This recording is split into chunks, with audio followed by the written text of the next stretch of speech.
Seja muito bem-vindos ao Mesa de Debates. Aqui quem está falando é o Guilherme e no dia de hoje, né, vamos dar continuidade aqui à nossa programação da semana, trazendo aqui debates, conversas, né, polêmicas, discussões sobre, né, temas relevantes, né, sobre a vida da classe trabalhadora, né, principalmente a luta, né, dos trabalhadores e tudo mais.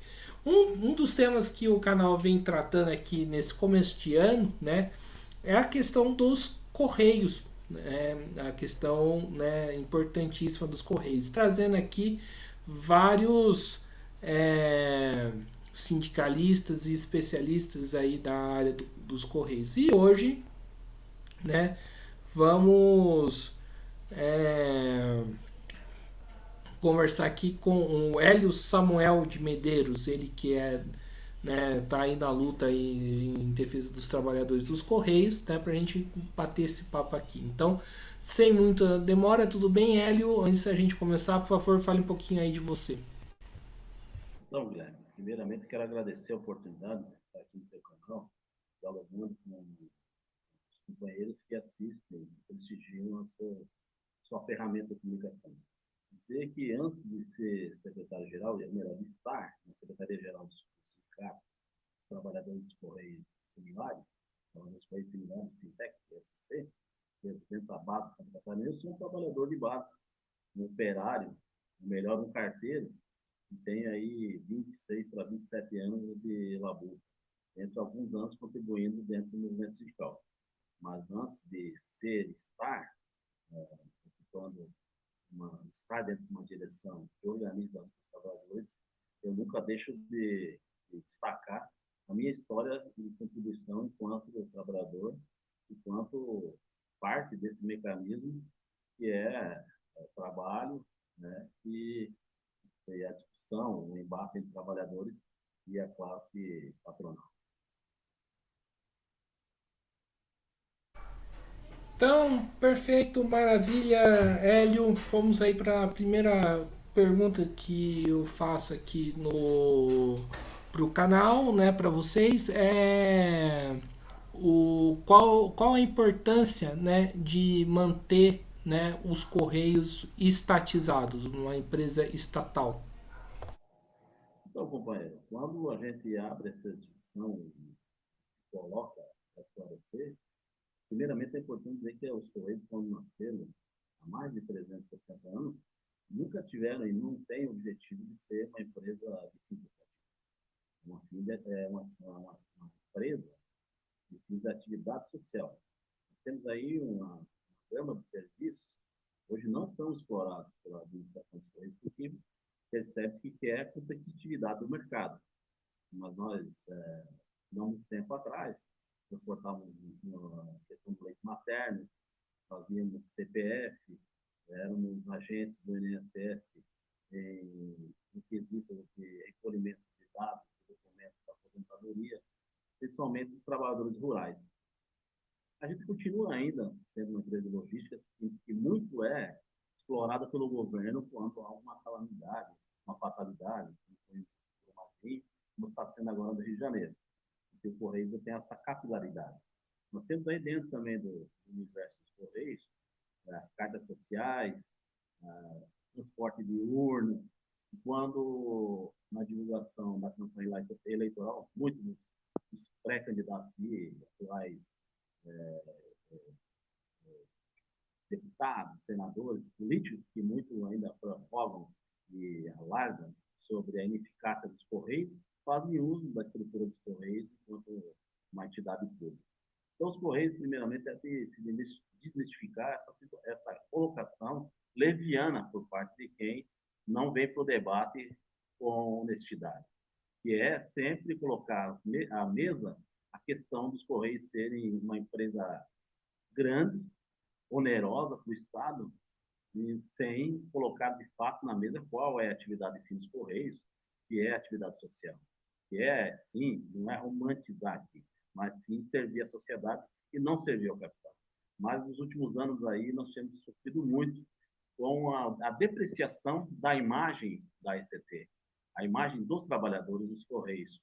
a depreciação construída agora nos últimos 6 anos depois do golpe, em cima de uma presidente eleita, que culminou com a eleição do fascínio de um sujeito que nunca teve amor ao próximo, e muito menos o amor às instituições, e muito menos ao patrimônio público.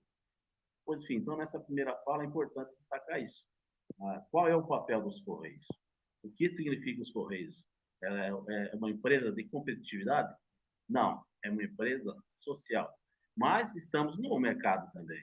Nós somos balizadores dos preços, porque a nossa capilaridade não existe igual.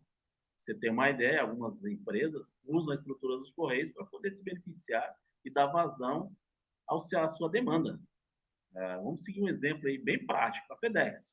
A FedEx não chega em todos os cantos do Brasil.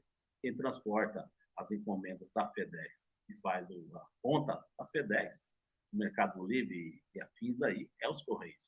Porque nós temos uma condição que nenhuma outra empresa, com certeza, vai chegar a ter num país com as dimensões continentais que é o Brasil.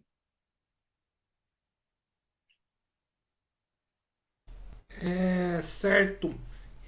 Você tocou num assunto, ô Hélio, bastante interessante, né? Que é a questão da demonização da figura do trabalhador dos Correios, né? Colocando esse trabalhador como um cara que não gostasse de trabalhar ou que tipo fizesse o trabalho, né, mal feito, né, e demorasse na encomenda, na entrega de encomenda e tudo mais. O que não é verdade, né? Porque eu sempre falo aqui que a melhor empresa de entrega de encomenda, na minha opinião, é os Correios. Não falo nisso nem politicamente, mas de usuário, né, mesmo de ser, que usa serviço. E eu queria perguntar para você o seguinte, ô Hélio, como que é a realidade do trabalhador dos Correios, né, hoje? Excelente pergunta, Guilherme. Primeiramente, o último concurso dos Correios foi em 2011. Então, aí já vão 12 anos sem a contratação de um único efetivo. Melhor, vou refazer minha contratação de alguns trabalhadores só por intermédio de mão de obra terceirizada, chamada MOT, mão de obra terceirizada, por 6 meses, ou até por alguma ação judicial de retorno de um companheiro que foi injustamente demitido, ou algum outro problema que houve no concurso, no concurso de 2011. Então, vamos lá, no exercício básico, em 2011, 120 mil trabalhadores para dar vazão à demanda de trabalho naquele período lá atrás, uma década e um ano atrás. Hoje, nós chegamos a 99 mil trabalhadores. Você vê que aí a gente perdeu, no mínimo, 21 mil trabalhadores. Mais de 15% de trabalhadores que saíram por demissões, como eu disse, aposentadoria, porque hoje você está no Correio e se aposentar, requerer sua aposentadoria, você obrigatoriamente é obrigado a sair. E o que os Correios, enquanto a direção dos Correios, enquanto instituição, enquanto institucionalidade deveria ter feito, suprir essas faltas. Porque fizemos um gráfico, aumenta a demanda, novos loteamentos, novos povoamentos surgem e todo mundo tem direito, é lei, a receber sua correspondência e fazer seus cópias. Em contrapartida, desce o número de trabalhadores. Então, essa lacuna que existe, e a gente tem que trabalhar com ela, entre demanda e trabalhadores, ela só tende a aumentar. E aí o que acontece? É dificultoso para nós. Dificultoso por quê? Fazer um exercício básico. Um bairro como a Lagoa da Conceição, que há 10 anos atrás tinha 6 trabalhadores para dar vazão às cartas, encomendas, telegramas, SEDEX, todo o nosso capital postal, tinha 6 trabalhadores. Hoje são 2. Sendo que desses 2, um deles ainda tem que entrar no Parque São Jorge para fazer algumas ruas e entregar. Então, humanamente, é impossível você dar conta, você conseguir fazer. Mas veja bem, humanamente é impossível. Não que somos super-heróis, mas quem trabalha nos Correios, trabalha porque gosta do que faz. Porque nós somos uma parte do funcionário público que não é aquela bem remunerada. Ao contrário, Nós somos os primos pobres do funcionalismo público. Então, trabalhar nos Correios não é ser o melhor funcionário remunerado do Estado. Não, ao contrário, é o pior. Mas é o que mais trabalha pela falta de efetivo e pela gigantesca demanda que tem. E dentro dessa universalização do trabalho, o que a empresa, os gestores e esses governos que estiveram aí fizeram? Bem, vamos lá. Se você tem trabalho dobrado, eu vou dividir seu trabalho. Você faz o quê? Um dia você faz a parte da cidade e entrega, chamado lado A. Vou citar um exemplo. Um dia eu entrego 30 ruas do bairro da Agronômica, certo? Lado A. No outro dia, eu entrego mais 30 ruas do lado A, do lado B da Agronômica. Dividiu o distrito. Mas veja só, que bom, né? Então eu vou fazer menos, vou ter menos trabalho. Mentira. Porque antes você trabalhava a agronômica toda o dia inteiro. Hoje não. O que você faz? Divide a agronômica 30 ruas, pega mais 20 ruas da Trindade e faz do lado A. No outro dia, você faz as outras 30 ruas da agronômica e pega mais 30 ruas do Parque São Jorge, do Parque São Jorge ou João Paulo, exemplo aqui. Entendeu? Então, o lado A e o lado B, que era para ser metade de um distrito, se transformou em um distrito inteiro. Então, hoje o carteiro faz o quê? 2 distritos. Faz 2 vezes mais do que fazia antes. Chamado DDA, Distribuição Domiciliar Alternada. Isso é perceptível quando, o quê? Quando você não reconhece o carteiro que passa na sua casa. E volto a dizer aqui o termo assim que ouvem alguém não gostar, romantismo. Você via o carteiro chegar todo dia na sua casa, em torno de 9, 11 horas, meio-dia, 2 horas. Isso era sincronizado, a passagem e a figura do carteiro. Hoje não. Hoje, esporadicamente, o companheiro tende a ir um dia sim, um dia não. E vamos lá, mais ainda, feriados, ausência por férias, atestado e qualquer outra ausência que seja justificada ou não, a correspondência não será entregue e vai acumular. E no retorno, o que acontece? O trabalhador vai estar desgastado, isso se torna uma bola de neve, isso vai crescendo mais e mais, mas, volto a dizer, nós somos os trabalhadores que menos ganhamos serviço público e que mais trabalhamos. Nós damos vazão, sim, à correspondência, mas está cansativo, está doentio trabalhar nos Correios hoje em dia. Certo, Hélio. E Hélio, eu falei um comentário aqui, né? Eu vou transformar ele em pergunta, né? Eu queria que você falasse mais sobre isso, né? Apesar de todos os problemas dos correios que a gente sabe, na minha opinião, não falo isso nem politicamente, eu falo isso, né? Quando eu compro qualquer coisa e chega em entrega, para mim, né, a empresa dos Correios é a mais eficiente na questão do tempo da entrega comparado aí a outras empresas que demoram, que, né, fazem aí, né, demora a entrega e tudo mais, e muitas das vezes é, tem problemas aí na entrega, né? Eu já comprei um negócio que demorou acho que uns 3 meses para entregar e que não foi pelos Correios, foi por uma outra empresa. E eu queria saber de você, né, apesar aí dos problemas dos Correios, o que os Correios têm que essas empresas não têm? Vamos lá. Primeiramente, nós temos uma confiabilidade, né?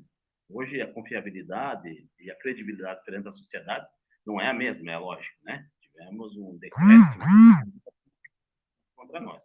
Mas, ainda assim, estamos num patamar que muitos outros companheiros, lutadores, trabalhadores gostariam de estar, que é abaixo, é claro, da família e eu acho que dos bombeiros. Nós já tivemos à frente dos bombeiros.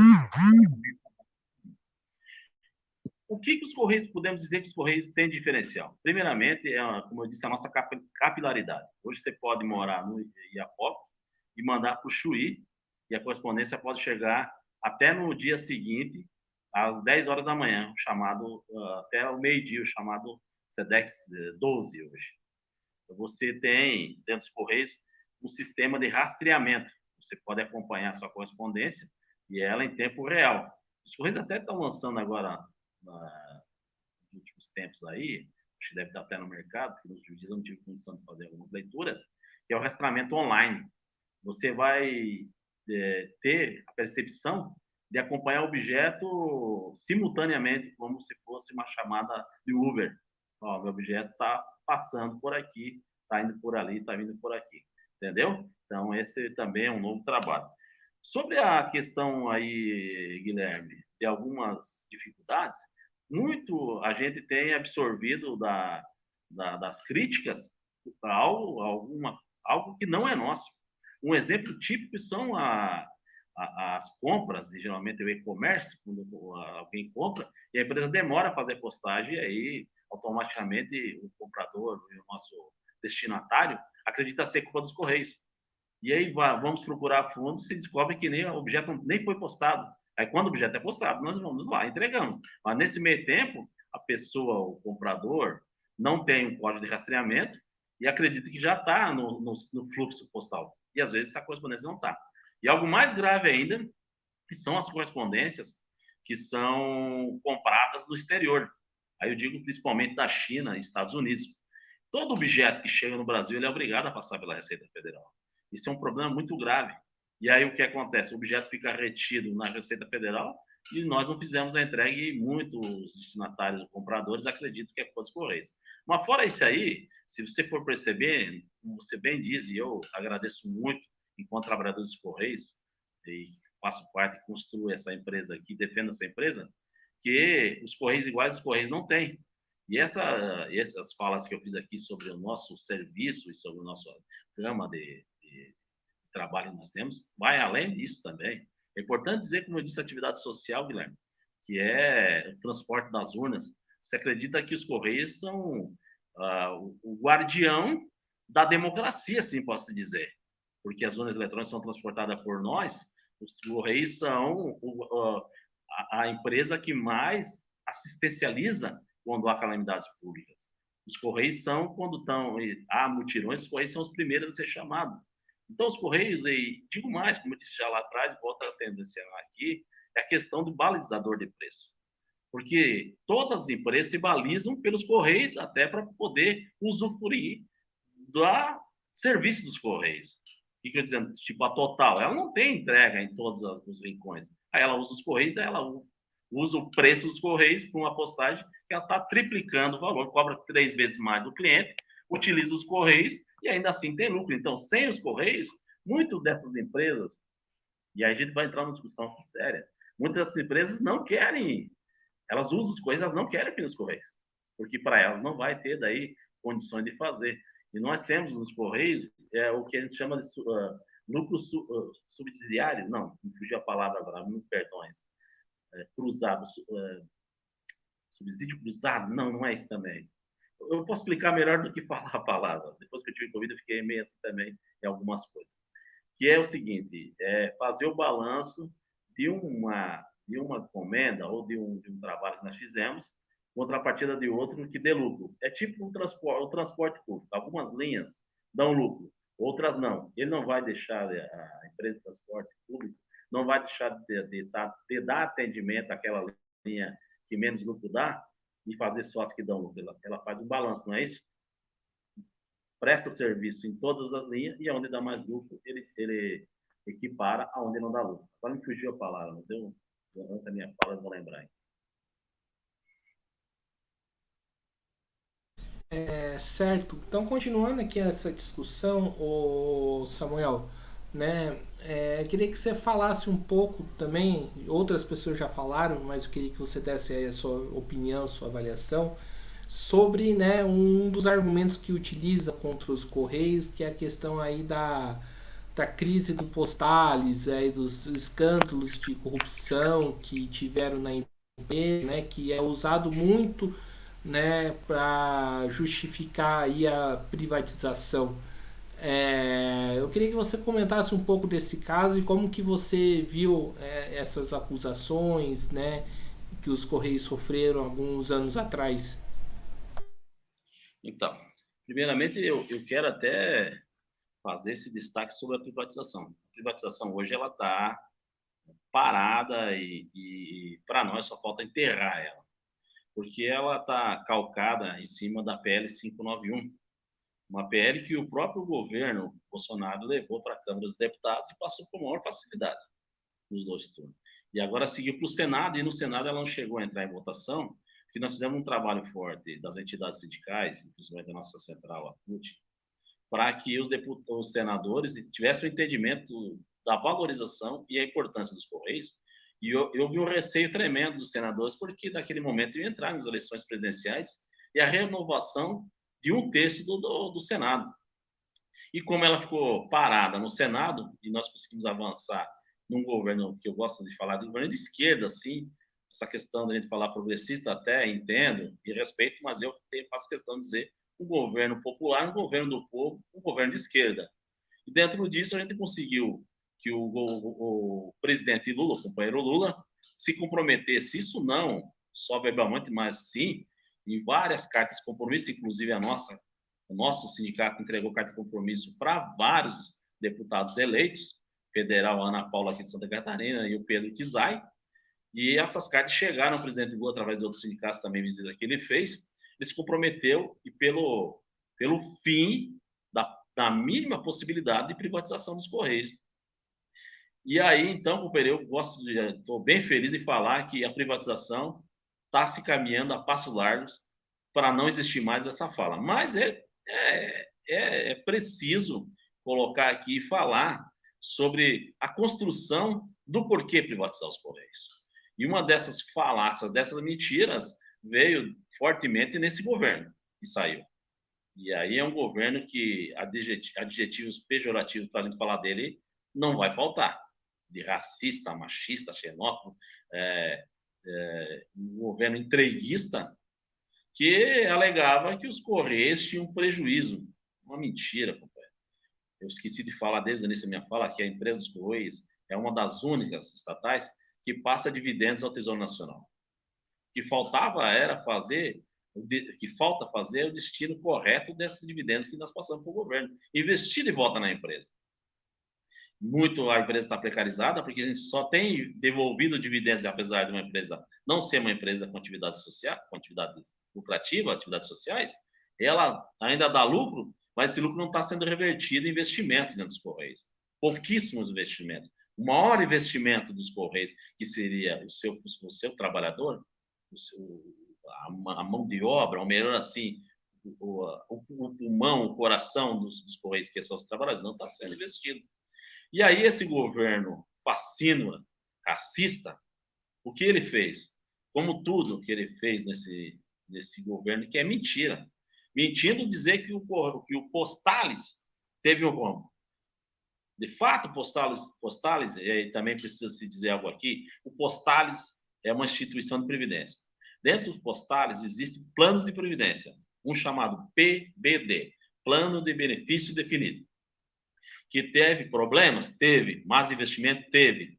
Por que acontece? Segundo a Previ, os administradores do plano podem fazer investimentos e direcionamentos do nosso capital conforme encaminhado em assembleia e autonomia total. Eles têm. Fizeram mais investimentos? Fizeram. Tivemos prejuízo? Tivemos. Mas quem banca esse saldamento não é o governo. Quem banca esse saldamento são os trabalhadores, que têm sua folha, a sua folha financeira, descontos. Alguns um pouco mais, outros medianos e outros algum desconto menor, porque que tem uma remuneração um pouco abaixo. E aí, como esse plano já estava com um déficit gigantesco, fizeram um novo plano chamado Postalprev. Então, de novo, existe o Postales, que é o Instituto, dentro do Instituto existe os planos de previdência, que é o PBD, e agora o Postalprev, que eu faço parte dos dois. Bem, o Postalprev continua tendo um gerenciamento péssimo, que não é um gerenciamento de paridade, mas sim havia um gerenciamento mais político dentro dele. Vamos lá, tinha muita gente que não merecia estar cuidando do nosso dinheiro, e aí entra até um grupo ligado ao antigo ministro da Fazenda, o Paulo Guedes. Sim, Paulo Guedes teve participação mais que especial no rombo do nosso PBD e no rombo do Postalprev. Teve rombo também no postal prévio, teve também rombo. Estamos pagando saudamento, também estamos pagando. Mas volto a dizer, quem paga o saudamento é o trabalhador.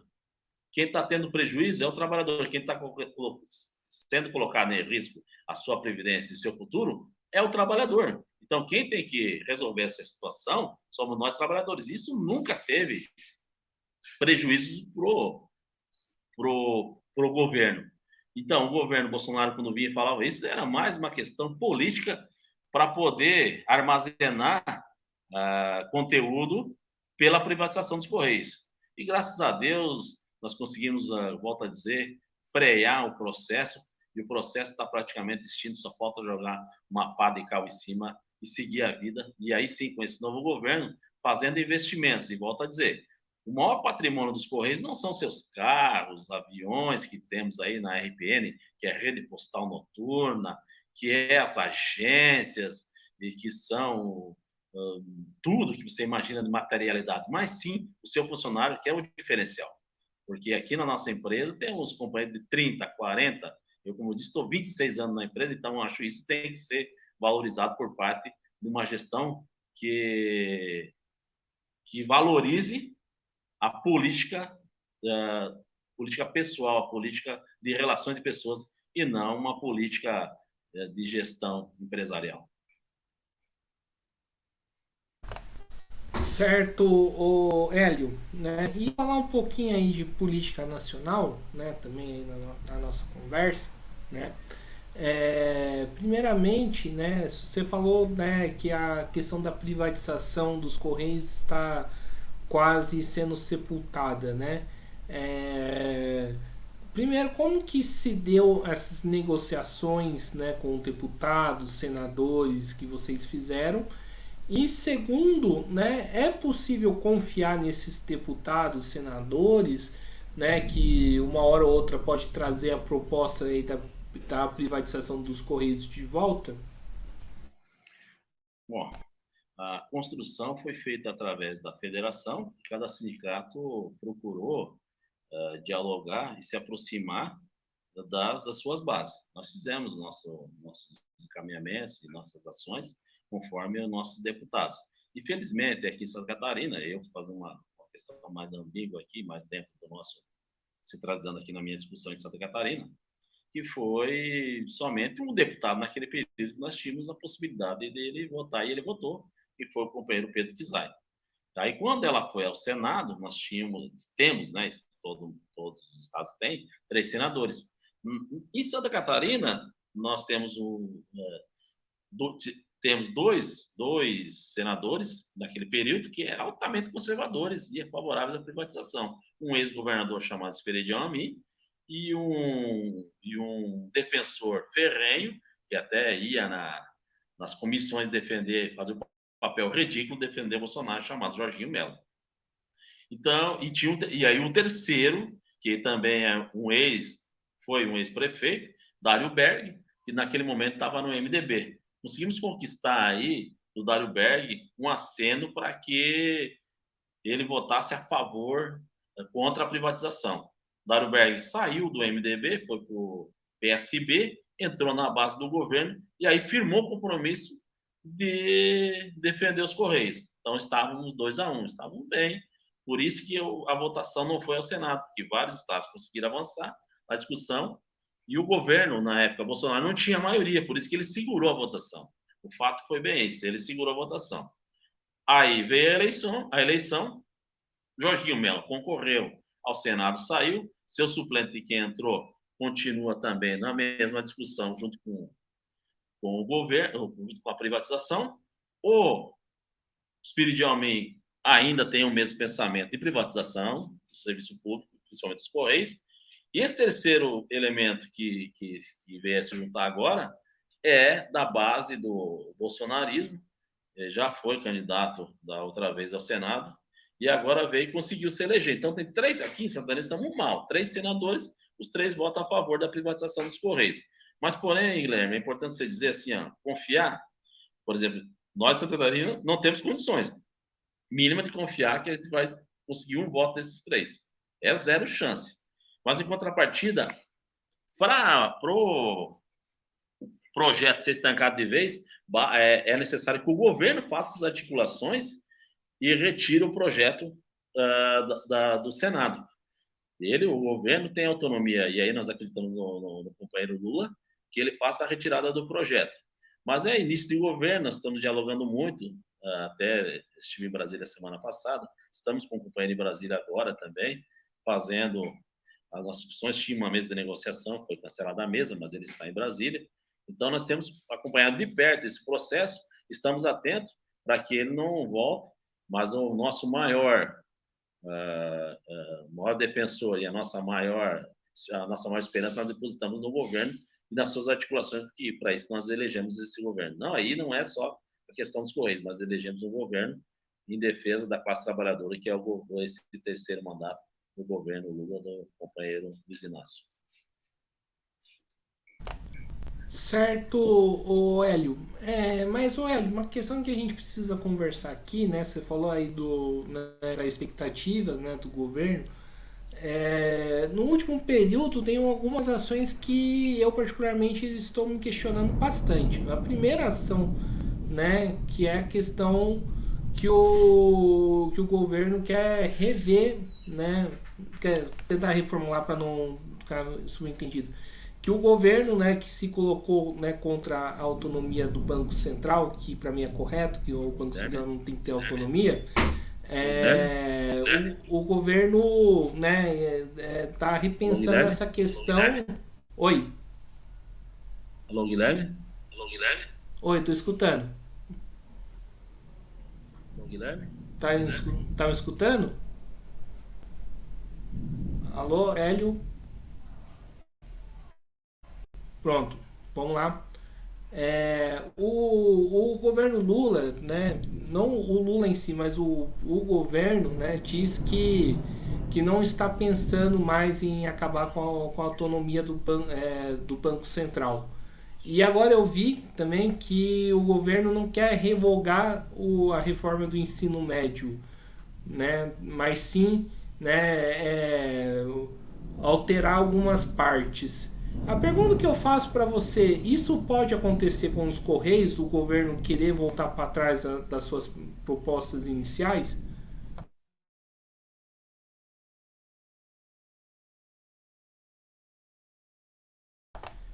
Liga o seu microfone, por favor, Hélio. Guilherme?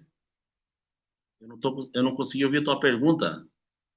Está muito baixo o seu volume para mim. Ah, sim. Até porque aqui no seu também estava muito baixo. Mas eu estou sem ouvir a tua pergunta. Só um minutinho. Então, aguardamos Aconteceu aqui. alguma coisa aqui. Eu não estou conseguindo ouvir você. Vou pegar um fone de ouvido. Um fone de ouvido. Então, estamos aqui com o Hélio Samuel, né, do Sindicato dos Correios de Santa Catarina. Né, aguardar ele aqui, né, arrumar o fone de ouvido. Tudo bem, Hélio? Pode começar? Agora melhorou um pouco. Agora melhorou um pouco, então vamos refazer a pergunta, né? Por favor. Hélio, acompanhando um pouco, né, as últimas as ações desse governo, principalmente nesse mês de fevereiro, o que eu pude perceber, né, que o governo, né, e eu falo o governo como um todo, e não somente o Lula, né, diz que não é bem assim o fim da autonomia do Banco Central, que eles não estão, né, querendo levantar essa discussão do fim da autonomia do Banco Central. E agora, hoje mesmo, né, vi que o governo ele, né, não está pensando no fim da reforma do ensino médio, mas sim em revisar algumas partes. Eu queria te perguntar o seguinte, o Hélio, esse dar para trás que o governo fez essas suas questões pode acontecer com a mesma coisa com os Correios? Então, Guilherme, é um início do governo que está aí há menos, acho que de 60 dias, e que está fazendo ainda uns ajustes. não dá para a gente tecer de imediato algumas críticas, e elas sejam, às vezes, até meio que ansiosas demais. É preciso analisar-se um todo.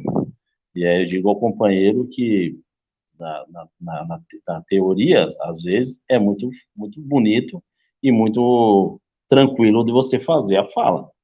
Mas quando você parte para dentro, para a prática, às vezes você vai começar a ter um novo entendimento. E eu vejo que é isso que está acontecendo com o governo. O governo, enquanto oposição, ele tinha seus quanto oposição, tinha seus posicionamentos, e é claro que isso faz parte do jogo. A crítica e aí as preposições, mas aí quando você está dentro do governo, você começa a perceber que não é bem assim. É preciso ter uma visão mais abrangente e perceber as consequências de tudo que pode vir e vai acontecer. Para toda ação ter uma reação. Por que eu estou dizendo isso? É uma questão prática também, a desoneração dos combustíveis, né? O fato era que, enquanto oposição, a crítica pesada batendo sobre o preço do valor do combustível e a manobra do governo Bolsonaro em manter o combustível com preço baixo, mas uma isenção de ICMS e os estados tendo que arcar com todas as consequências. Falta de investimento do Estado vai começar a surgir agora. E foi denunciado pela oposição e hoje o governo que isso ia acontecer. E agora, estando no governo, a cobrança está vindo. Devolve o ICMS para os estados, o estado tem investimento, mas não consegue. Está preso a isso. E eu entendo, então, que é preciso, isso é normal, antes de toda a crítica, e é claro, toda a crítica deve ser aceita, ela construtiva, os elogios e as ponderações, ela deve ser feita uma abrangência maior. E o governo hoje, ele tá na nossa concepção, ainda se moldando. Aquela máxima, o caminhão está andando, as melancias estão se ajeitando. Eu estou numa tarefa gigantesca na minha base, então tem certos caminhamentos, ou melhor, certas movimentações no mundo político que eu consigo só ter conhecimento e ter um avanço no meu raciocínio praticamente depois do meu expediente sindical, você está entendendo? Então, o que você está me trazendo sobre essa questão da reforma do ensino médio, que eu também tenho fortes críticas, eu estou absorvendo, estou tendo conhecimento parcialmente porque você está trazendo agora, mas é sempre necessário a gente ter sempre mais uma leitura mais abrangente. E aí eu volto a dizer, quando eu me desligo da minha força, da minha energia no movimento sindical dos Correios, eu vou sempre fazendo as leituras que eu preciso e para no dia seguinte daí conseguir entrar no debate fortemente. Então isso que está me trazendo, é claro, eu já tenho meu pensamento, eu sou um exemplo de quanto no governo Lula foi importante a questão da inclusão no ensino. Fui cotista da Universidade Federal de Santa Catarina, sou graduado e licenciado em História, e sei fortemente quanto é importante, né, um povo ter educação.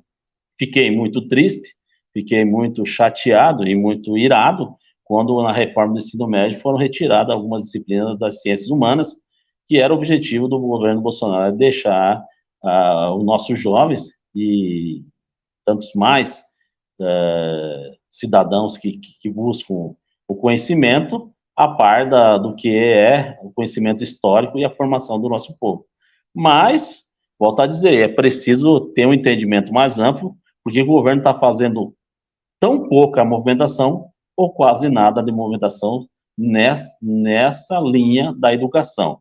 Aí, na linha da questão da economia sobre também os combustíveis, a gente já tem um posicionamento que não conseguir avançar na desoneração, porque não tem força ainda para andar sozinho, e se sair dessa desoneração, o combustível vai passar a lá R$ 7 ou R$ 8 o litro de combustível, principalmente a gasolina, que é mais cara, né? Mas a população tem que entender, se o governo Bolsonaro tivesse, seria também um momento parar de fazer a desoneração do combustível, e a gasolina ia chegar bem mais do que 8, chegou aí quase R$ 9 em estados que tem um capitalismo muito forte, que é os grandes centros, chegou até quase R$ 10 o combustível, mas isso a gente tem que fazer essa discussão lá na frente. Certo. E qual é a sua expectativa, afinal, então, né, com o governo Lula? Bora lá. Eu trabalhei fortemente enquanto cidadão, enquanto eu também faço parte estou hoje ocupando a presidência, estou na coordenação da Associação de Moradores. Então, quando eu fiz o debate para ajudar a construir o governo Lula, eu não fiz só enquanto sindicalista, enquanto exetista e defensor dos trabalhadores do Correios, eu fiz enquanto homem periférico, morador aqui da periferia de Florianópolis, enquanto homem negro, enquanto pai de família, e enquanto esperançoso de nosso país voltar a ser um país de condições de ser habitado. Que parece que antes do governo assumir, nós não tínhamos nem condição de ser habitado. Por que é que eu estou falando isso? Nosso país estava um país de barbáries. Era um país que, vamos falar aqui, plenamente e abertamente, estava difícil viver no país. Era muito rancor no coração, muita mentira, muito regresso, muita negacionismo sobre tudo que a gente avançou tecnologicamente, cientificamente, culturalmente, nós estávamos virando um país de barbárie. Além do que, nós tínhamos um país que não tinha representatividade, não tínhamos o respeito de nenhum chefe de Estado. Era a piada pronta do universo, ou melhor, a piada pronta do mundo. Falava em Brasil, a gente era motivo de chacota. Muito historicamente se fazia chacota dos portugueses, nós viramos piada do mundo, piada pronta. E aí, nós, enquanto homem periférico, trabalhador, nos sentimos que a gente estava cada vez mais massacrado. Mas a reforma da Previdência, menos expectativa a gente tinha de poder ter uma tranquilidade em nossas vidas. Qual a expectativa do governo Lula? É que isso não vai mudar do dia para a noite. Isso tem que ser construído, nós temos que ter uma, uma limpeza geral, uma oxigenação e voltar aí a avançar no que a gente perdeu. É difícil agora a gente, de imediato, conseguir tudo que nós almejamos. Aí eu falo não só dos Correios, mas sim tudo, enquanto cidadão, a alcançar de imediato. Mas a esperança é que, gradativamente, em tempos em tempos, a gente consiga já a ter a percepção de quanto melhorou nossa situação no país. E tem acontecido muito isso aí. Eu tenho percebido, tem acontecido fatos que nos trazem uma grande alegria. Fato de nós já termos um posicionamento político a nível mundial, para mim isso é importante. O fato de a gente não ficar se escondendo das decisões, como foi agora o Lula colocar o posicionamento dele sobre a guerra da Ucrânia e da Rússia, dizer que não é a favor de A nem B, não é neutralidade, é a favor da vida, é a favor da paz. Até então, a União Europeia, os Estados Unidos, a OTAN queriam que se posicionasse a favor deles e a Rússia tensionando que se posicionasse a favor dela. Veja só, a guerra não é nossa, não tem que se posicionar a favor de A, de B e C, tem que se posicionar a favor da vida, se posicionar a favor da paz. E aí a gente vai trazendo a discussão para dentro aqui do país. O que estava acontecendo com os índios Yanomamis, isso é um genocídio, que até então não estava sendo exposto à sociedade. Quem não se sensibilizou com aquelas crianças, com aquelas senhoras, quem não se sensibilizou com a fome que esse povo está passando, isso é humanamente, isso aí, olha, eu vou dizer para você, nós estamos vivendo, volto a dizer, um mundo de barbárie. E se a gente continuasse nessa levada, daqui a pouco está andando em quatro pés, igual uns trogloditas se batendo, né? Olha, vou dizer, até com medo de fogo e nós ia estar daqui para frente. De tão regresso que a nossa mente ia estar atrofiada. Mas eu tenho esperança que novos tempos estão vindo, e volto a frisar, eu sou, como eu gosto de dizer, não um otimista, Guilherme, mas um realista, certo? O otimista, às vezes, ele se perde, que dentro do seu otimismo ele acaba ficando cego. tentando acreditar às vezes demais. Temos que ser realistas. A realidade hoje é essa, não é ainda o ideal, mas é uma realidade que conseguimos ainda ter condição de respirar, literalmente, um ar que não seja um ar tão maléfico como antes era, onde a gente estava vivendo. E o Hélio, e qual deve ser, né, o posicionamento aí, né, a posição aí dos sindicatos, né, perante o governo, né, atual, e qual deve, além do posicionamento, qual deve ser o papel dos sindicatos aí perante ao novo governo do Lula? Então, eu vou dizer para você que não existe mão macia no movimento sindical. A mão tem que ser pesada. Não há de se dialogar, mas não há de se facilitar nada para o governo também, certo? Nós temos uma forte inserção dentro do partido majoritário na coligação que é o PT, mas não há alívio. O próprio presidente Lula falou em reunião com os sindicalistas que era para tecer as críticas, que era para trazer para ele o que que não estava trazendo tranquilidade no movimento sindical. E isso nós temos feito. Agora, se você me perguntar o quanto isso tem chegado e trazido reflexo para nós, é bem pouco, tá, Guilherme? Por que está trazendo pouco reflexo para nós? Porque nós temos um ministro das comunicações que não é do campo da esquerda, e aí temos um presidente da empresa que sim, que é do campo da esquerda, e vai descendo aí as superintendências. Algumas não estão ainda alinhadas e com o pensamento progressista, pensamento de fazer política de gestão de pessoas, e outras sim. Aqui em Santa Catarina não tem uma gestão dos Correios aí a nível regional que faça política de pessoas. Ainda continua na mesma metodologia do governo Bolsonaro. Então, qual é o posicionamento do Sintec-TSC? É continuar fazendo, não sei se vocês têm acompanhado, nossas greves. Fizemos greves sem serem as greves de acordo coletivo, que é em agosto, setembro, uma greve geral geralmente que acontece, de todos os trabalhadores dos Correios do Brasil, mas sim greves pontuais por melhores condições de trabalho.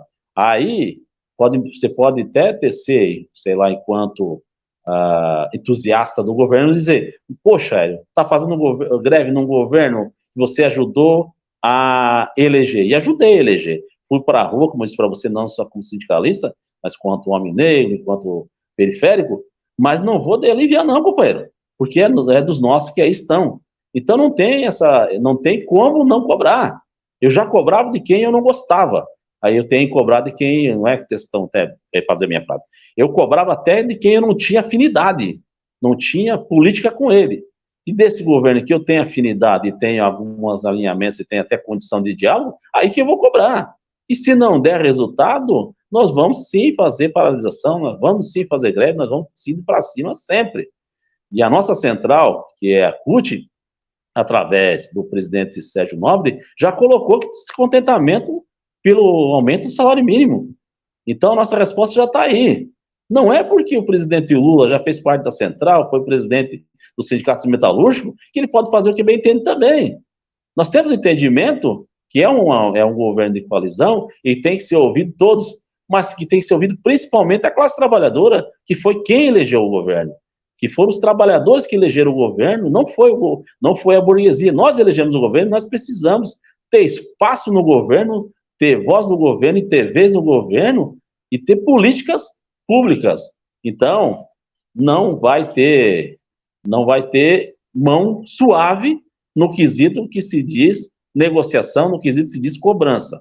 Mas isso é tudo dentro, é claro, de uma forma respeitosa, primeiramente, é claro, e mais ainda, no canal de diálogo que a gente pretende manter o canal de diálogo. Jamais vão fechar o canal de diálogo, até porque a gente consegue falar com eles e eles conseguem nos ouvir. Agora, se vão encaminhar o que a gente está falando, aí já são outros 500, ou melhor, popularmente falando, são uma outra dimensão, uma outra etapa que a gente tem que começar a construir, ela começar a se concretizar. Não dá só para você falar também e entrar no ouvido e sair no outro. É preciso ter eficácia nas nossas falas e ter, principalmente, a continuidade do nosso debate com quem está no governo. Certo, para finalizar aqui a nossa conversa, até porque tá caindo uma chuvona aqui, eu tô com medo da internet acabar, né? Com a luz acabar a internet ir pro saco, né? Então, para que isso não aconteça, vamos já finalizando aqui a nossa entrevista com mais uma pergunta, né, o Hélio, né? A gente está aqui com mais de 50 minutos, né? Você tinha falado meia hora, mas já passou aqui meia hora. Ô Hélio,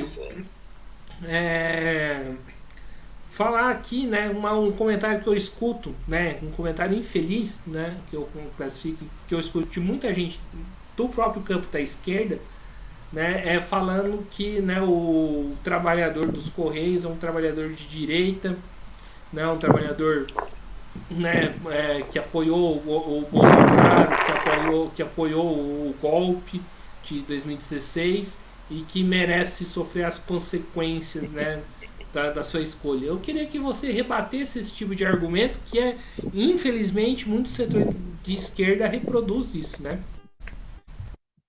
Primeiramente dizer que quando eu falei que era meia hora, é porque eu tinha um compromisso no banco, infelizmente já foi. Eu vou deixar para amanhã fazer, e não é... Agradeço muito, tá muito interessante a nossa conversa aqui.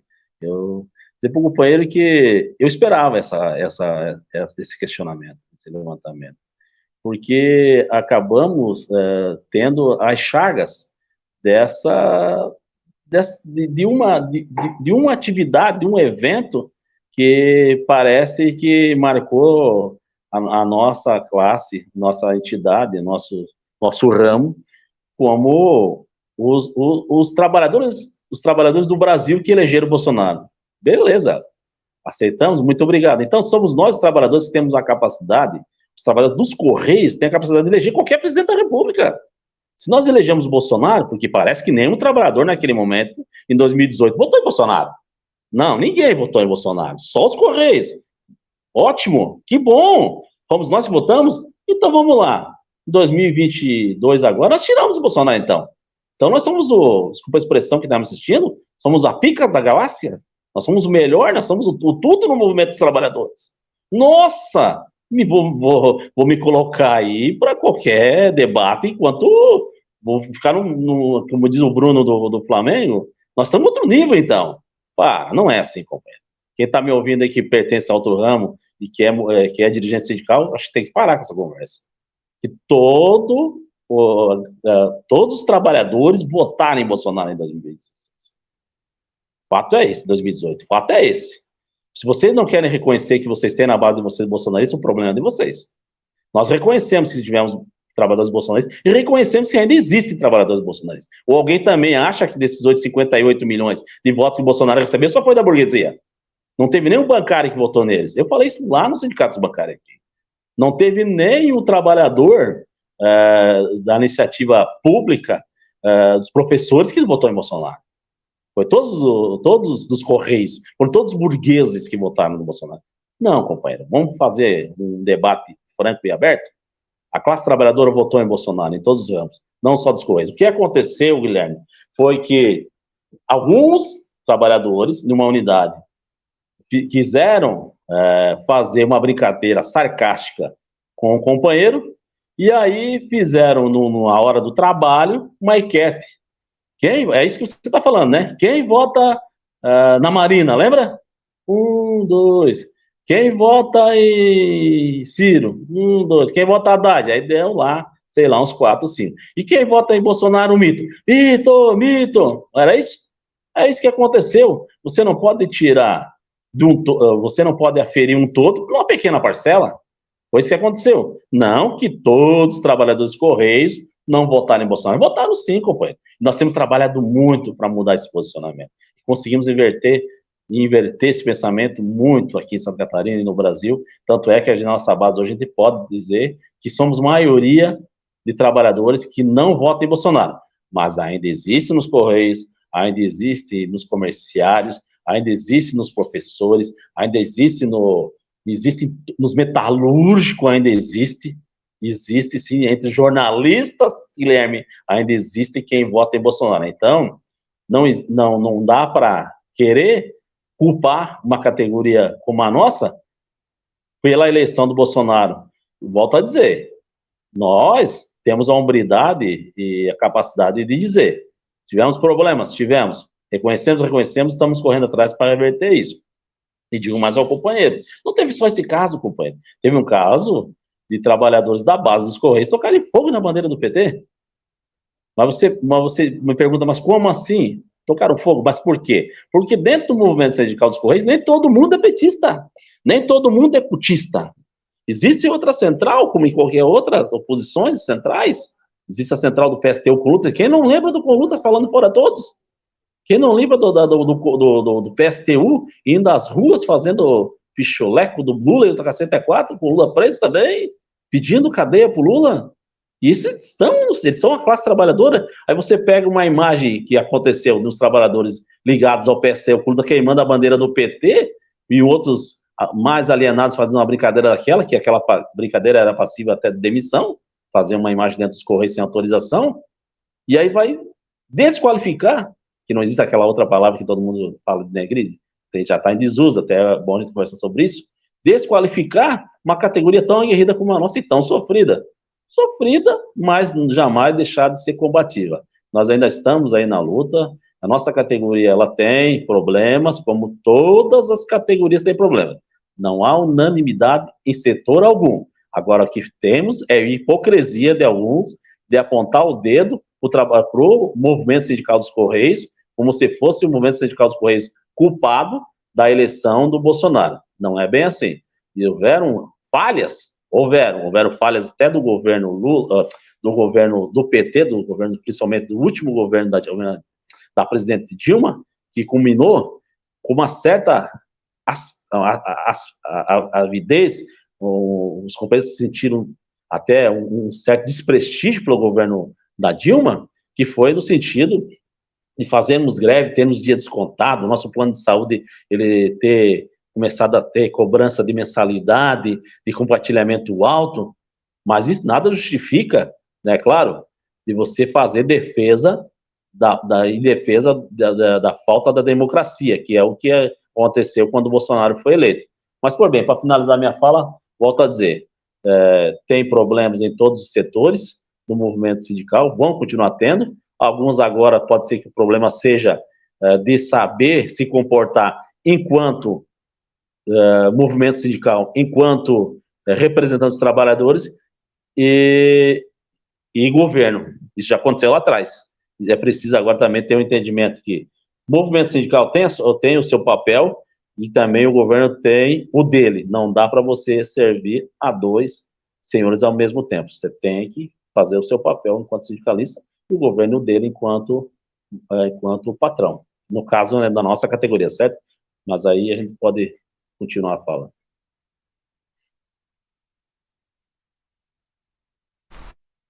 Então é isso aí, pessoal, né? Estamos aqui encerrando mais uma entrevista do Mesa de Debates, né? Antes da gente fazer as considerações finais, eu quero aqui relembrar, na verdade, né, as campanhas financeiras que estão sendo feitas aí, né, em solidariedade às vítimas do litoral norte de São Paulo, né? Lembrar aqui, né, das entidades, partidos, né, e que a gente adotou uma linha de passar todos os partidos e entidades que estão fazendo campanha, independente aí da sua linha política e ideológica. Então vamos aqui para as campanhas financeiras aqui, né?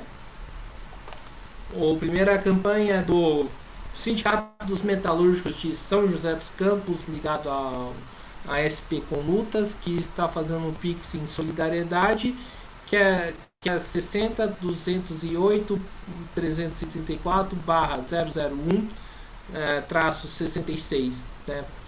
os sindicatos metalúrgicos que estão aí ajudando na campanha. Também temos aqui o sindicato, o PCB Litoral Norte de São Paulo, que também aí está na campanha em solidariedade. Também, né, o Sintect, né, do Vale do Paraíba, né, com a vaquinha 358.236 e o SOS Litoral, e o Sindicato dos Petroleiros de São José dos Campos também aí está fazendo campanha em solidariedade às vítimas do Litoral Norte. Aconteceu um pequeno problema aqui, que o nosso amigo, né, caiu na linha. Deixa eu ver o que aconteceu.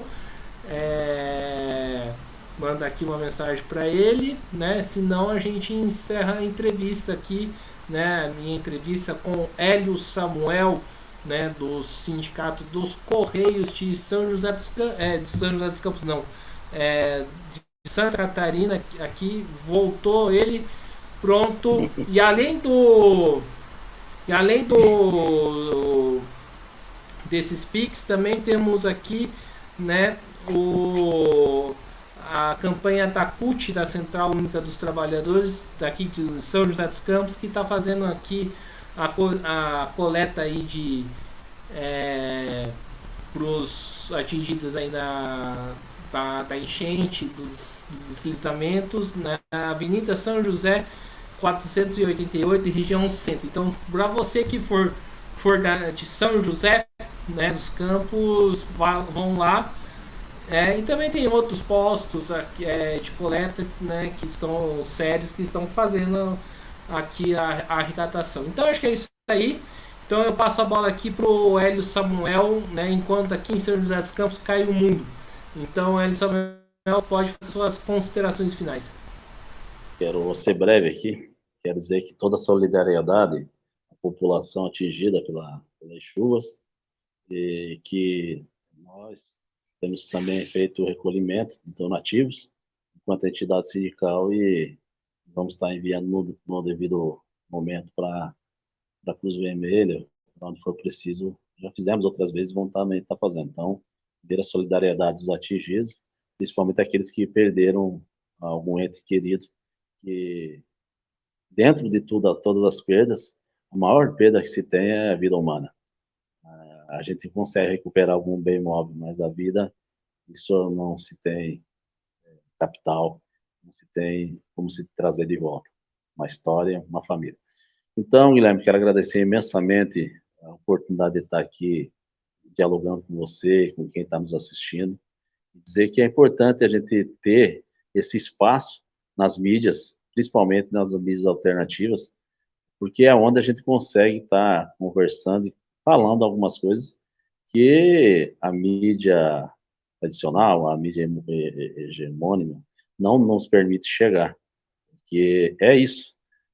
Não é interesse de quem está dominando no capital, que é os patrões, que o trabalhador, ou quem seja que represente os trabalhadores, está expondo as condições de trabalho, que eu falei um pouco aqui, que está expondo as condições e o pensamento da classe trabalhadora, as perspectivas, seja do governo, ou seja de qualquer outro movimento que a gente faça parte, e de estar tecendo, às vezes, algumas críticas no conjunto. Então, eu quero de novo agradecer, dizer para você que nós estamos à disposição, e a hora que você tiver a oportunidade, agora, sabendo que você está em São José do Rio Preto, quiser aparecer por Santa Catarina, você vai ter aqui um espaço para você descansar, repousar aqui, e quiser fazer contato, nós estamos aqui à tua disposição também, porque percebemos o quanto é importante dar condições e ferramentas, que eu sei que a tua missão, ela é bem pesada, de fazer esse enfrentamento e de se colocar enquanto ferramenta de divulgação da classe trabalhadora.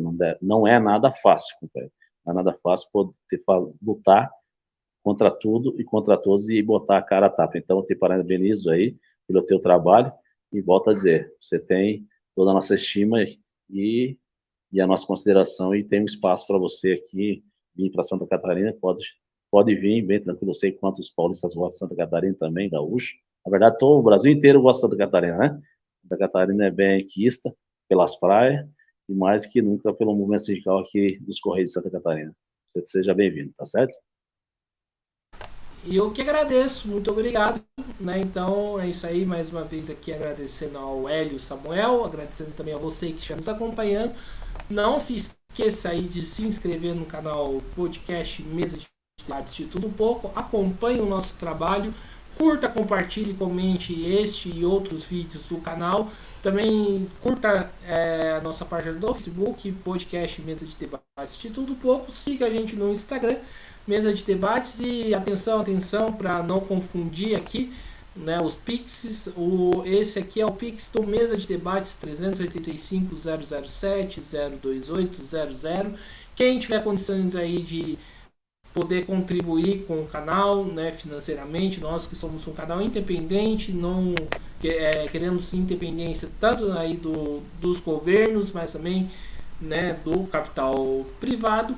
Então aqui a gente está fazendo essas iniciativas aí de doação aí para a gente poder continuar fazendo o nosso trabalho.